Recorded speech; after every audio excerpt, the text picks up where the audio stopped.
Hey guys, I'm Dr. Mike and you're in the Pop University lab, where today we're discussing the fourth exercise in our 5-part series related to lower extremity stretching. The goal is to give you a series of 5 exercises that hit the most commonly used muscles while we exercise, so that you can use this regimen as a whole to holistically treat and approach the lower extremities. In addition though, it's absolutely appropriate to take individual exercises that we're showing here and apply them specifically to a deficit you're working on. The exercise we're going to do here is kind of a two-parter, where it's going to stretch the gastroc calf muscle as well as the soleus calf muscle.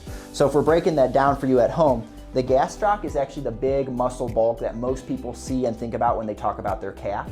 The soleus is a much smaller muscle that actually runs underneath the gastroc and attaches directly to the Achilles.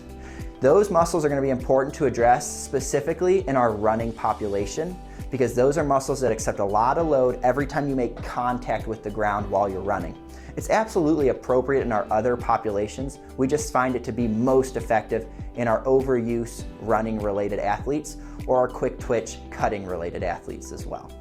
In order to address the gastroc, which is that upper muscle, you're going to find a stable surface to push on. You're going to step forward if we're trying to address the left side, and you are going to lock out the knee and then let the hips slide forward. As the hips slide forward, you should feel a calf tugging in that upper calf musculature. That's going to address that gastroc. A little bit trickier and harder to get to is the soleus. Now the way we're going to delineate that is the gastroc is a 2-joint muscle, meaning it affects the ankle and the knee. As opposed to the soleus, it's only a 1-joint muscle, so it only affects the ankle. So if we can take the gastroc out of commission in this stretch, we can get to the soleus.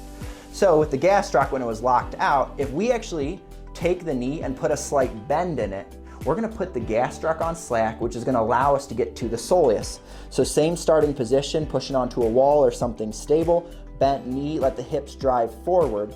Now the big difference here is when you're doing the straight leg stretch, you should feel it up in the muscle. But when you're doing the bent knee stretch, you should actually feel it more around the Achilles tendon. When performing these exercises, whether it's the gastroc or the soleus stretch, the bent or the straight leg, you are going to want to perform them for at least 18 seconds to get actual change to the muscle. And then holding a little bit longer will give you more benefit. This is the 4th exercise in our 5-part series. Thanks for joining us today, guys.